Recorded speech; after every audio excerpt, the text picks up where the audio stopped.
Tonight, 100 Australians from all walks of life are standing by to face the nation's biggest and smallest questions. Like, how many of us have had a bird surgically attached to our finger? Oh, that wouldn't be cheap. And what percentage of Australians sleepwalk? Also, cooking superstar Julie Goodwin drops by to find out what Australia really thinks of her. It's all coming up on the unofficial sequel to Game of Thrones. It's The 100 with Andy Lee. Good evening, I'm Andy Lee and welcome to another episode of The 100, the show only made possible by the 100 people up there that perfectly represent the cross-section of Australia. Perfectly. So according to our stats, there should be at least one person up there tonight that has faked a workers' compensation claim. And for those thinking of doing it in the future, take some cues off this little guy. No. Seriously. Tonight, I'll be joined by three Aussie legends. First up, you've seen him tackle Tassie in Rosehaven and complete menial tasks for praise on Taskmaster, my favourite redhead, Luke McGregor.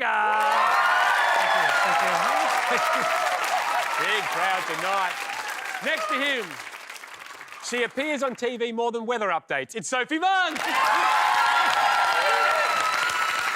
And lastly, a man who's really only here because of his moustache, and unfortunately I can't separate the two of them. It's Mike Goldstein! Let's get into it. First up, congratulations, Australia. We did it. We broke the record for the most amount of money spent on takeaway in a single month. Yes! Woohoo! Big round of applause! $5.4 billion we spent. Really? Yes. We're doing so well. I mean, I knew we had it in us, literally. So, to celebrate this momentous occasion, we're going to start the show with all the stats on takeaway. Hands on buzzers, please, panel. 91% of Australians eat takeaway while doing what? Soph? Lying in bed. No. 91% of us? Doesn't everyone? I put a towel down. No. So I don't get messy on the bed. I think that's called depression. Is it? Or is it called having no kids? It's like, I lie. If I was in heaven and God gave me my dream, it'd be eating a family meal, watching TV in bed. Oh, amazing. What do you think? You can do that on Earth as well. 91% of Australians eat takeaway while doing what? Luke? Promising themselves they'll learn how to cook? No, not quite. So, Driving. she's got it. Yes! Oh, sorry for being so expressive. Yeah. 91% of Australians eat takeaway while driving. Is there someone that's an avid driver and eater? Paris. Hey, Paris. So, Paris, what makes you such a professional when it comes to eating and driving? I do so much eating and driving that I bought a sauce holder that connects to my car aircon so I don't have to hold my sauce and my food while I'm driving. I've genius. seen these on social media. Is it good? I wanted to buy one of these. I actually have it right here and it is the best thing ever. Yes. Yes. That's so good. It's So so will you sensible. put just like, say, the fast food tub of sauce in it, or will you pour sauce in it? So it's specifically for McDonald's sauce and it just slips right in. I need this. Paris, can I ask Paris something? Yeah. Paris, where do you put your chips while you have a burger? Usually in my lap or in my cup holder. Cup holder. Yeah. Okay. She's got it all worked out. Paris, where do you put your dignity while you're doing it? Paris, you're sensational. Well done. Thank you. 91% of Aussies eat takeaway while driving. Yeah, eating and driving. I mean, what's the worst that could happen? Were they okay? They're fine. Okay. Didn't even spill their sweet and sour sauce. It was just absolutely fine. I wish they should, if they had like Formula One, but you had to eat nuggets the whole, like, that'd be fun. That's would a be true fun. competition. Yeah. Next question. It's about the power of smell. 48% of Australians feel nostalgic when smelling what? Mike? Mom's perfume, which we found out is very distinctive from Dad's mistress's perfume. Oh. Yeah, Soph, you go. Was it me first? Yeah. Is it chips? Chips. Ah. Hot chips. Everyone loves chips. Yeah. I know my fast food. I do love fast food. I'm not a vegan. For 48% of us, the smell of hot chips takes us back to something nostalgic. Next question. When a mistaken delivery order arrives at their house, 62% of Australians do what?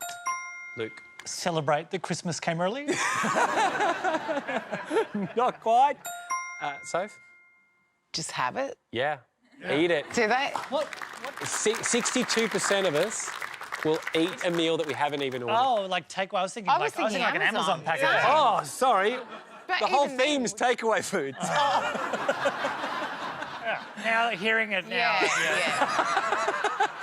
Yeah. Who up in our 100 has accepted a delivery order that they didn't make? Blake, are you there? Hi. Yeah. Hi. Hey, Oh, Blake. Blake, you look like you would. Yeah. No, not judging. She's just got an edgy, cool vibe about her. Blake, Oh, thank you. what was the food that arrived at your house? So someone's HelloFresh was accidentally delivered to my house. Oh, that's a lot. That's a meal plan. Yeah, isn't HelloFresh That's like a week ahead. Like several days of food. We definitely took it inside. So did you have several days of eating someone else's food? No, actually, she came up to the door and asked for it in the middle of us unpacking it. Amazing, Blake. Thank you so much for joining us. Really appreciate it. How cute is she? So 62% of us will eat food delivered to us by mistake. Look, delivery drivers, they do sometimes make errors, some bigger than others. That's better. I thought you were going to show the guy going over the roundabout again. I like how he held onto the handle, the most important bit. Responsible. Yeah. All right, next question. No matter how high cost of living rises, 40% of Australians will never give up what? Luke. Oh, that's right. I'm too self-conscious to do the Braveheart voice. But I'll do it. Is it freedom? No. No matter how high cost of living rises, 40% of Australians will never give up what? It's a pizza. Pizza. Sorry, guys.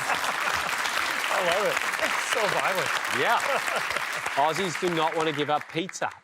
This one's for the true foodies out there.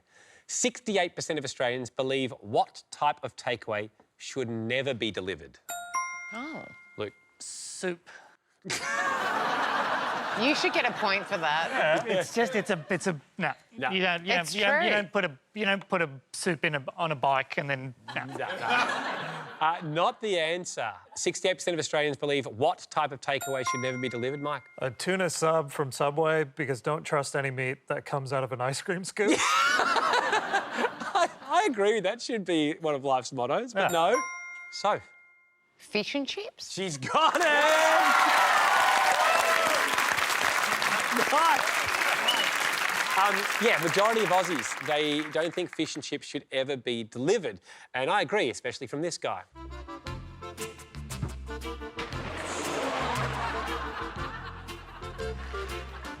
Yeah. It's kind of nice that the fish is returning to its home, though. But I suppose. if that was soup, you could just scoop it back in. Yeah. It's the end of the round. Let's take a quick look at the scores up there. Ooh, Soph out in front. But don't go anywhere, because standing by is an Aussie icon ready to face the 100. There they are there. Do you recognise them? We'll see how many of our 100 do, and we'll learn a lot more about their life straight after this.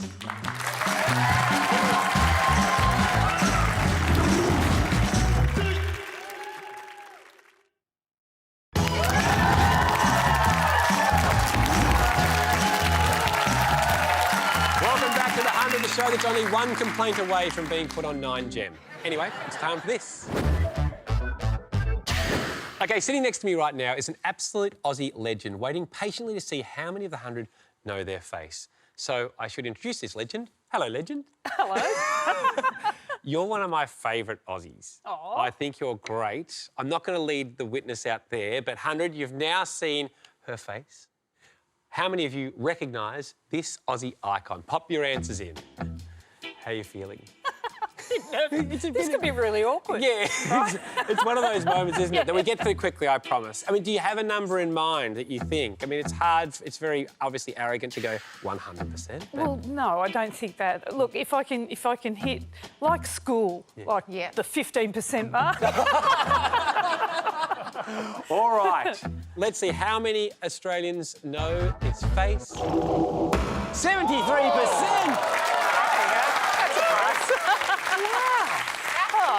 What a relief. That's huge.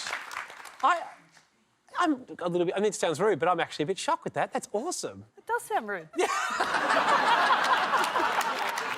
All right, anyone up there want to tell us who our special guest is this evening? Todd. Hey, Todd. Hey, Andy. Todd, who is it? That looks a bit like Judith Lucy. No, Todd. I wish I looked like Judith Lucy. Todd was in the no camp. He didn't recognise. There's someone else that may have recognised this person. Plenty of you. Sean. Oh, nice. Hi guys, goatee. how are we all? Great. All the better from seeing that goatee. Isn't it beautiful? Yes. Yes. Oh, wow. See, this person's wise. He'll get it right. Yeah. Who do you think this might be? This would have to be the most amazing mother of MasterChef, Julie Goodwin. He's right. Chef, author, radio and television presenter Julie Goodwin, welcome. Thank you. The tough bits out of the way. Okay. Yeah, Here's I believe you. Yeah, okay, maybe just. Here's some questions that I've written. Okay. You haven't seen them yet. No. It's your job to ask the 100 these questions. Panel, you have to guess how many of our 100 will say yes to Julie's questions. Okay. Kick it off, Julie. Okay. Before I won the first MasterChef at age 38... Pause. I've got a picture here. This is when you won MasterChef. I don't know why with Poe's so happy. But continue the question. Before I won the first MasterChef at age 38, I worked in a detention centre and as a youth worker. How many of the 100 had a drastic career change later in life? Great question, Julie. Oh, thanks, Andy. From me. 100, pop your answers in. There's a couple of hands already going up, Julie. How many of you had a drastic career change later in life? How many Australians have done that, do you think? Yeah. Panel, pop your answers in also. Results are in. Panel, what'd you come up with? Just 25 for you, Mike. Yeah, I mean, a drastic change is a huge thing. Right now, I'm trying to pivot from comedian to OnlyFans, but it's not going well. You're not going well? You should go only feet. Apparently that's massive. Only feet? All you got to do is show your feet. I'm thinking about it. It's huge money. How are your feet? We're not going to look at them Disgusting, but they love disgusting feet. Oh, OK. Yeah. Fun fact. 100, how many of you had a drastic change in career later in life? 12%. Mike gets the points on that one. So more people kind of stay the course, eh? Yeah. I'd love to hear from one of those 12 as to what was the big change. Jess. Hi. Jess, what were you and what have you become? I was a hairdresser, so for about 10 years, and then I went truck driving in a mine. Oh, wow. I've got to say, she's got great hair. Doesn't she? Yeah, for a truck driver. Thanks, Luke. Are we talking like a massive, heavy, rigid vehicle? Yeah, so the trucks are bigger than a house, really. Probably not as big as yours, Andy. Must be nice. Good point. We all know. We've seen the media. Your house is getting bigger. Okay. Yeah, nice bird. But true. They go pretty slow going up the hills because you fill them up with like 250 tonnes. Oh, don't be humble. Did you have a sauce holder? No, I wish I did. Unbelievable. Thank you so much for joining us. Really appreciate it. Next question, please, Julie. Oh, my God, you're awful. I released a Christmas album in 2010. Pause. Did you know that Julie Goodwin has a Christmas album and you're singing on this thing? Yes, Wait. it was for charity. Here is the album cover. Oh, my God. Yeah! I'm buying that. Okay, Julie, obviously you've got 9 traditional Christmas songs that you sing. Which one did you nail, do you think? I don't know. Silent Night? Julie, Silent Julie, Night. Silent Night, please, is it? can you sing a little bit? It's free. You can do Christmas carols for free on TV. I'm obviously still trying to live Please, this yes. No, we're not going to make her sing. Julie, can you talk us through what you were doing with your left hand? Yeah, I'm about to put it up the turkey. I'm a cook, first and foremost, right? Julie, are you wearing a black dress to mourn the death of Christmas? Julie, I know this one's a tough one, so you can continue the question and try and get out of it. Could you not have asked how many of them bought my cookbooks, Andy? Yeah, maybe, but... How many of the 100 have bought this album? 100, pop your answers in. That's so mean. How many of the 100 bought Mean. the album? It's so mean. It's a little bit mean. But if she wasn't so successful in every other part of life, it would be mean. But she's just killing it all across her cookbooks and everything else. So pop your answers in. How many of the 100 do you think bought this album? Results are in from our 100. Oh, God. OK, let's see what our panel came up with.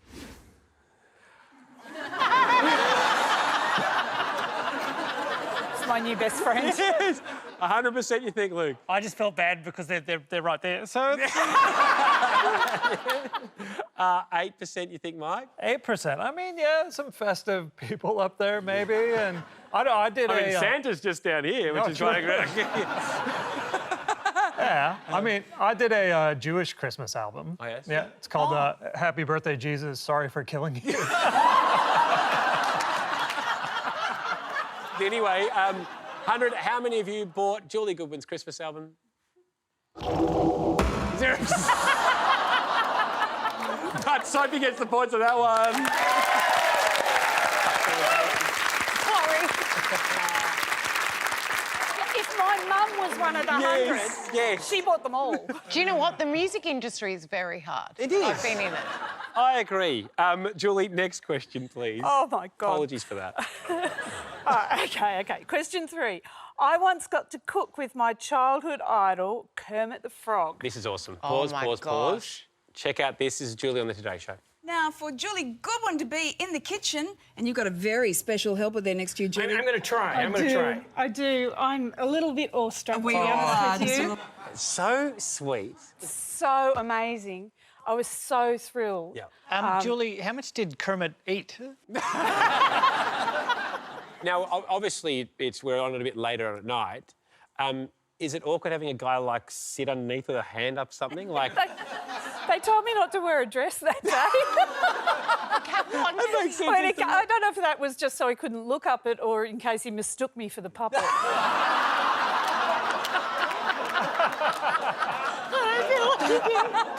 Amazing. It's not easy You to start talking drain. like... I'd talk like that too, I think. Julie, what's the rest of the question? How many in the 100 have met their hero? Oh, 100, pop your answers in. How many of you have met your hero? How many of our 100 have done that, do you think, panel? Pop your answers in as well. Results getting locked away from our 100. Panel doing the same. OK, let's have a look. 50%, Luke, that's a lot. Yeah. I was going to make a joke that they had met the hero because now they've met me, but then it felt arrogant, so I reduced it to 50. OK, let's see. How many of our 100 have met their childhood hero? 17%. Well done, Mike. Well done. Yes. Well done, Mike. A huge round of applause for Julie Goodwin, everybody. So good. So good. We're off to the break. But stick around, we'll find out how many Australians have used hypnotherapy to try and break a bad habit and whether it works. So don't go anywhere.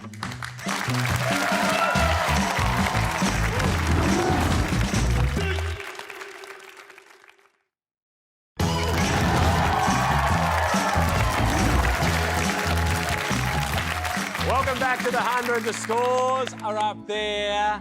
Sophie well out in front. Am I? Oh, yeah. And it's time to play Pick the Percent.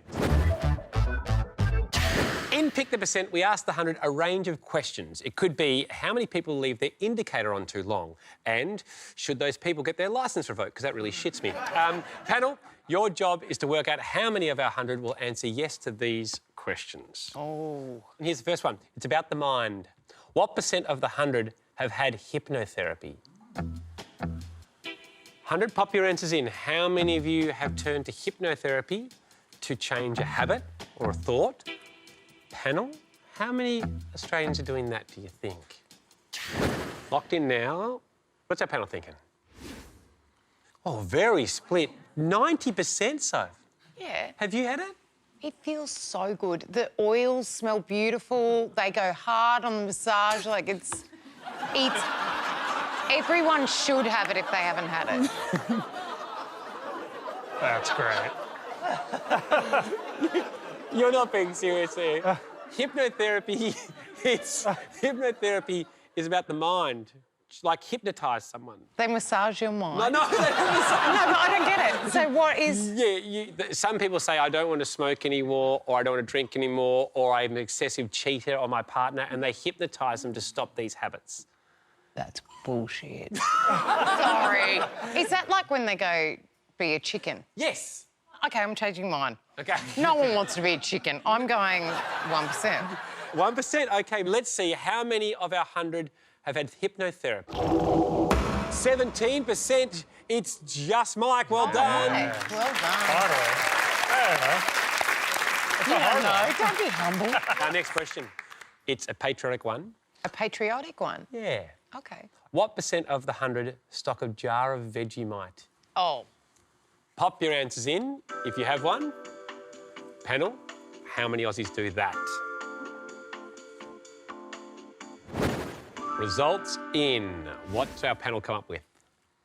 55%, Mike, you think? Yeah, I don't know if Vegemite at all. Like, maybe the pantry, maybe the fridge. I think it just belongs in the bin because it tastes... No, it tastes like salty regret to me, right? You think 80%, Luke? Yes, but I'd like to change my answer to 83. OK, let's see how many of our 100 have a jar of Vegemite at home. 88%. So you get to win. You said it. You saw it coming, didn't you, Luke? All right, this next question is for all the entrepreneurs out there. What % of the 100 have invented something? 100, pop your answers in. Have you invented something? Panel, how many of our 100 have done that, do you think? Results in for all. What do we got? So if you think just 3%? Yeah. I invent stuff all the time. Really? So I've invented this thing. Oh, my God, someone's going to steal it. So, like, imagine a massive iPad in your house that you can move in every room. Like a TV on wheels? Yeah. Well, there's a reason I'm not an entrepreneur, isn't there? Okay. 100, how many of you have invented something? 3%, so...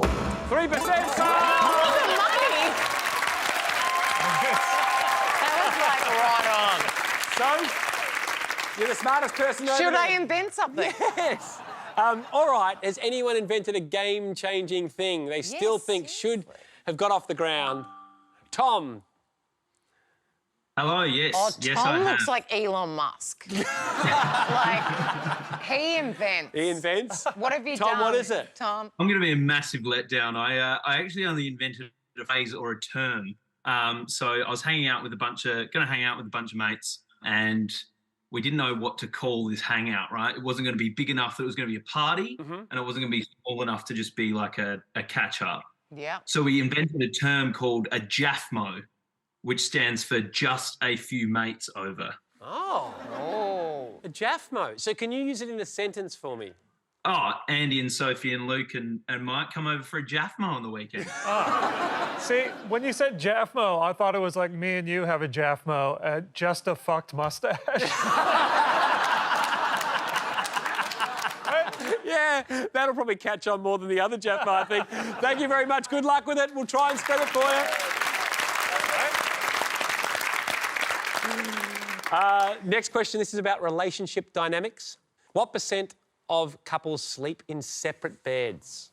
100? how many of you sleep in separate beds? Panel, how many Australians are doing that here? Results are all tucked away, so to speak, when it comes to beds. Let's see what our panel come up with. Ooh, 40% so. Yeah, went very high. But you've got to remember, some people do night shifts and day shifts, or they have a baby and someone's working, or maybe they just can't sleep together. Yeah, you know, snoring. like, it's fine. Luke, 30%. Can I change the question to how many couples sleep in the same bed but go top and tail? You guys top and tail.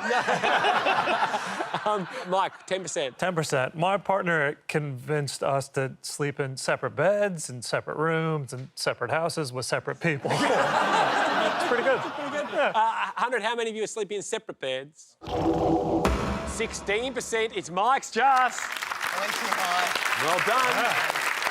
40%. 16% of couples sleep separately, which can be great unless you end up with this bed.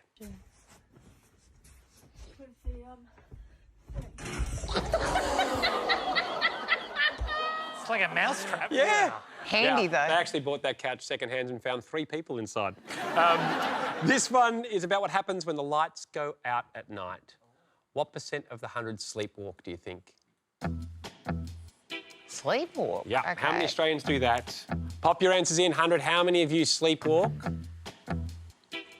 Panel do the same. Results are in. Oh, close. Really close. Yeah, 10%, you think? Yeah, I mean, it's pretty rare. I don't know if I should tell this story or not. You definitely should. I used to sleepwalk. I once sleepwalked at a friend's house. Matt, if you're watching, I've never told you this, but Sorry, I Matt. once peed in your rumpus room and woke up and realised oh my God, I'm peeing. So I cleaned it up and then it was dry the next day and then I never told him about it until now. 100, how many of you have sleptwalk or sleepwalk? 16%. Mike gets the point. Good luck at the end. Neck and neck. Higher than I thought. Same. Has anyone up there got into trouble sleepwalking? It's caused them a bit of grief. Oh, there is? We have to go to a break, but I want to hear all about that straight after this, so do not go anywhere.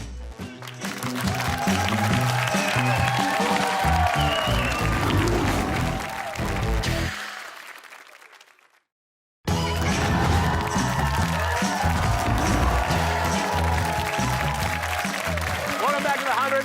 Scores are up there, and Soph still going strong.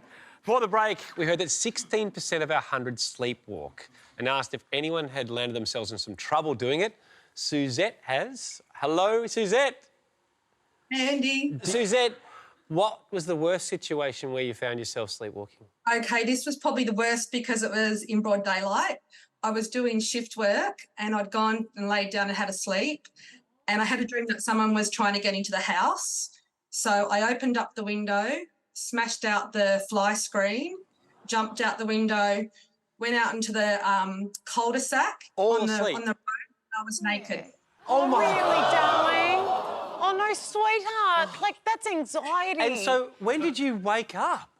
I woke up when I was, like, going from my lawn onto the road. Oh, no. And I realised what I was doing and it was broad daylight and everyone's curtains were open. So, yeah, it was pretty That would have been so scary. Imagine if you just happened to be out the same time someone was just streaking and they go, oh, yeah, I was sleepwalking too. I was... Suzette, thank you so much for sharing. Thanks, It's Suzette. remarkable. That's Really a lot. appreciate it. That's tough. Incredible. Yeah. On to our next game. Whether it's Victoria cancelling the Commonwealth Games because it costs too much or Macca's upping their 50-cent cones to $1. Still pissed off about that. Aussies are passionate about getting bang for their buck. So let's see if expectations meet reality, and when we play, tell them they're dreaming. In this game, I've asked those in the 100 that are currently selling something online to present them to you guys. Your job is to guess how much the asking price is. Oh, no, I'm such a sucker. Yes. First up is Jacinta. Jacinta, hello to you. Hi. Jacinta, what do you have? I have a Jack Daniels CD player, radio. All in one? Hang on. All in one. Oh, okay, so it's not an actual helmet. Yeah, is that street legal? No, it's not a helmet. But it's a CD player and radio. I'm willing to bet that thing only plays country music. It has played country music. Okay. So a lot of people don't have CD players anymore. You'd have to take that into your consideration, But if guys. your Wi-Fi goes down, you need a DVD player and a CD player. Or you need an iPad that travels from room to room. Pop your answers in, guys. Dollar value, what's the asking price of the Tennessee Whiskey CD player / radio helmet? I'd buy this. You would buy it? I don't have CDs, though. No, you're going to need them. Pop your answers in. What's the asking price for Jacinta? Let's have a look how much our team... Okay. Luke, you think... You're the highest. $49.95. I just Very feel like specific. asking 50 is a bit cheeky, but $49.95. Lure them in with the under 50 yeah. price. Yes, $30 for you, Mike. I would pay $30 for that, but I would exclusively play Julie Goodwin's Christmas album. I would too. All right, Jacinta, what is the asking price of that helmet? It was actually $80 because it was valued. The newer ones were $200. $80, which means Luke gets the points on this one. Luke gets the points. Jacinta gets a reality check on her price. Thank you very much, Jacinta. We'll go from Jacinta to Angela. Bye, Jacinta. Hello, Angela. Oh, Angela looks sophisticated. Yes. You look like you know what to sell. I've got something for Sophie that would match her dress just beautifully. Okay, she's gone straight into sell mode. Okay. Oh, goodness. Oh. It's like a feathery hat. Yeah, but does it catch radio? No. Where might you wear this one, Angela? This is for the Melbourne Cup. How long ago did you buy it? I bought it a few years ago. I had it commissioned by a fabulous milliner not far from me in Clunes in northern New South Wales, Julie Casey Millinery. So a bespoke, commissioned feather hat. Mike? Have you worn this to events? You said you wore it to, what, the Melbourne Cup, is that right? I've worn it to the Melbourne Cup and I was a bit of a paparazzi princess. It was loved and went all over the world. It turned heads. All right, pop your answers in there, guys. How much do you think Angela is charging or asking for her feathery hat? She's going to overprice us. Which is fine. You're going to play the person? Let's see what our panel thinks. Angela. $70, you think, Soph? Because I think she thinks it's worth more than it is. Tell her she's dreaming. Oh, okay. You think $15? Yeah, it doesn't look like it provides a lot of sun protection. and something that's important it's to your heart? It's called a fascinator, isn't it? $50, you think? Yes. And no offense, it looks like someone took a steamroller to a parakeet. Angela, how much were you hoping for online for the feathery hat? I'm selling it for $210 with delivery. I knew it. And that's a bargain. Millinery is worth hundreds, if not thousands of dollars. So if you get the points on that one, well done. Angela, so you're saying you're going to try and sell it for $210? $210 including postage. I'll be shocked. Thank you very much for joining us. It's gorgeous. I think it's beautiful. It's the end of the round, but stick around because after the break we're going to delve deep into the past childhood traumas and discuss all the stats on siblings, like how many of us would take the blame for a sibling and what superpower twins possess that the rest of us don't. Don't go anywhere.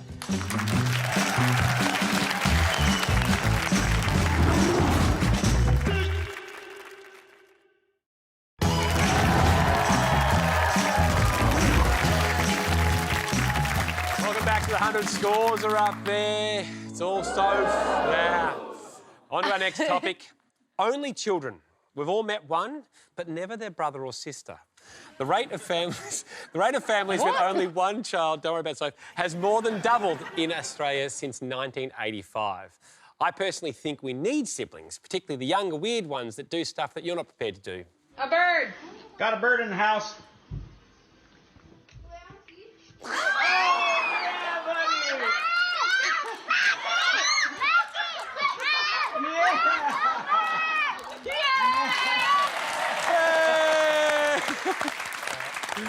Let's hit the topic of siblings. Hands on buzzers, guys. First question. Yeah. A middle child is most likely to be what? Luke. Born second. Yes. It could be third. It could be third. Most likely. That's true, but not the answer on my card. So. A criminal. I'm a middle child. So am I. Are you? Yeah. Middle children, the Gold Coast, a bit different. Oh, yeah, that's true. A middle child is most likely to be what? Mike. From experience, an annoying asshole named David. Who's a middle child going to be? It's probably the opposite, Soph. A middle child is most likely to be what? Successful. Yeah. Oh, really? Is it? Middle child, statistically, is the most successful. It sounds like something a middle child wrote. Yeah. Is there anyone up there that's a middle sibling that wants to say that they are the most successful? Kelly. Hi. Hi, Andy. Hi, Pam. So I'm not the middle child, but I am the older child. But I have a little story about back at school. Right. So my brother and I shared the same English teacher, and she just happened to give us the same assignment, just 2 years apart. Okay. And she gave me a D. Obviously didn't like me. And when my brother came 2 years later to do the same assignment, I convinced him to hand in my assignment again, and he got an A+ for it. Isn't that Wow. Awesome. Did you ever bring it up with the teacher? Oh, yeah. Oh, yeah. Good on you. What did they say? Good on you. She refuted it and she said, no, that never happened. And I was like, I've got the proof here. Here's mine with a D. Here's his with an A+. And she's like, no. And I was, yeah. Kelly, thank you so much. Really appreciate it. Next question, guys. 3% of siblings have shared what? Mike. If they're from Tasmania, a night of unbridled passion. No. 5%. Unfair for our wonderful Tasmanian viewers. So. Head lice. Oh. Probably bigger than 3%, but yeah, it's a good guess. No, 3% of siblings have shared what? And I should clarify, it's at the same time. What? Say that again. Lice couldn't even happen at this point in their life. Shared a crib? Earlier than that. Early in the womb. Oh, womb. Womb. She's got it. God, sometimes I go, I'm not as dumb as I think. 3% of siblings have shared a womb. Next question. Siblings who live together spend 33% of their time doing what? So. Fighting. Yep. Sorry, but that's healthy. If you haven't fought with your family, you're not in love with them. Like, you've got to fight with family. Yeah. I want to know up there, has a sibling had a negative impact on your relationship? Tanya. Hi, Andy. Hey, Tanya. Talk us through it. What was the negative impact? I don't know if it's negative or positive, but my brother paid me $80 to break up with my boyfriend. I feel like... How old were you? I was probably like 15 or 16. Yeah. Oh, that's a lot of money at that age. And you took the deal? I definitely did, yeah. How long had you been dating for? Oh, 3 years. And do you regret it?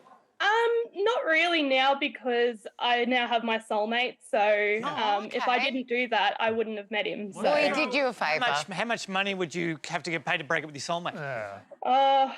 Probably a good few million. Oh, that's a nice thing to say. That's lovely. We can do it on tonight's show. No. Thank you very much for joining us. Really appreciate it. Thank you. Final question. Final question. This is it. This is the last one. This is it. This is it. 70%. 40% of twins have their own what? So. Language? She's got it. Do you know? Really? Yeah. It's the end of the round, but on the other side of this, not only will we find out tonight's winner, but to finish up, because Julie Goodwin was our special guest tonight and we talked to a young inventor, I want to see if anyone up there in our 100 has a unique dish that they swear by. 100, have you combined a few ingredients that you think no one else has thought of putting together and you think it's an absolute winner? I want to hear about it straight after the break. Don't go anywhere.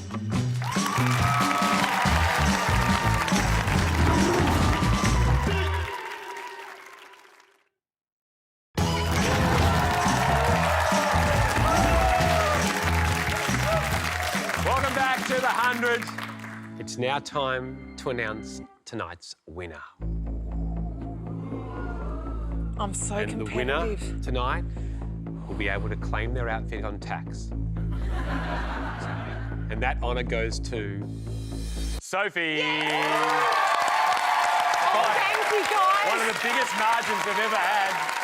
Sophie, well done, but look, it's not about you at all out there. Our show is all about the people up there, and I want to hear about your new, weird and wonderful culinary creations. We got them all to come forward, and let's play Disaster Chef. First up, we have Tom. Tom, hello to you. Hey, how you going, Andy? Yeah, good. Tom, what is your go-to culinary creation? So spaghetti tacos. Okay. Hear me out. Oh, I'm in. So I don't like pasta that much, but love corn chips. Yep. So when the missus makes spaghetti, instead of having the pasta and whatnot, I get the bolognese sauce with the mince and everything, put it in a hard taco shell, bit of cheese on top. Isn't that a taco? That's not... That's kind of a spaghetti I'm not taco. smart, but I think that's a taco. That's just a taco. No, but I think you would put normally a Mexican-style ground beef in there. No, you put the bolognese. And, well, No. he's putting an Italian-style bolognese sauce in there. Are you putting the pasta as well? No. No, Unless pasta, he's putting spaghetti in a taco, he needs to close his screen. Yeah, I reckon too. I'm so sorry, but... There's some feedback for you. From Tom, we've got Vera. Vera? Vera. Hey, Vera. Hello. What is your creation? I love Nutella and cheese toasty. Nutella and cheese toast. Don't knock it till you try it. Yeah. Everyone, don't be judgmental. What about it, Vera? It's the best. It's salty and it's chocolatey. And if you want to be a bit more extreme, put condensed milk on it. What, it's like a dipping sauce? I have them ready. All right, you've gone in the outbreak and got them ready. OK, show us. So this is my toasty. OK, yes. And where's the condensed milk? And then if you want condensed milk, I don't know about you guys, I'm in. What the hell? Can you take a bite and see the cheese? That's what I need. OK, Vera, we're going to have a look at your reaction here as Here's you the- bite the in. cross-section. If she vomits immediately, we know she's made it for the first time. How you feeling about that? Look at that. Look Oh, at that. yeah. It's beautiful. She seems to be enjoying it. OK, thank I you, like Vera. Yeah. Lovely thing to eat on your way to diabetes. Let's have a look at our final one. Chelsea, what do you think you've got for Disaster Chef tonight? Well, I like toast with peanut butter and then so it all melts and then cold ham on top. No, I can't. Oh. Sorry. What I'm is it so about sorry. the cold ham on top of peanut butter that you think has got you going? I don't know. It's just my son loves it. I love it. You know, Elvis's favorite meal was like bacon and peanut butter on, you know, pancakes. It's the same sort of vibe. I don't know if Elvis was very healthy towards the end either, was he? Yeah, he's not the best person to endorse your meal, is it? Well, we're meant to select someone that's meant to sign off the show out of these. It's got to be the second one. Toasty, Yeah, the Vera? toasty, Nutella and cheese. OK, there you go, Chelsea. Thank you very much. But back to Vera. Thank you, You get the Chelsea. opportunity to sign off tonight's show. Can we make the spaghetti taco guy apologise as well? Vera, oh, look at that. Vera, Chelsea I delights. would buy Vera, that. I'm not sure about this. Vera, how would you like to sign off tonight's show? cheese and Nutella toasty is totally worth it like the show. Get on it or get toast. One too many times saying toast to me. But thank you very much, Vera. Also, thank you very much to my special guests tonight, Luke McGregor, Mike Goldstein and Sophie Munn. If you want to be a part of the 100 up there or even in the audience to watch this live, go to the 100.live to register and we will catch you next week, Australia.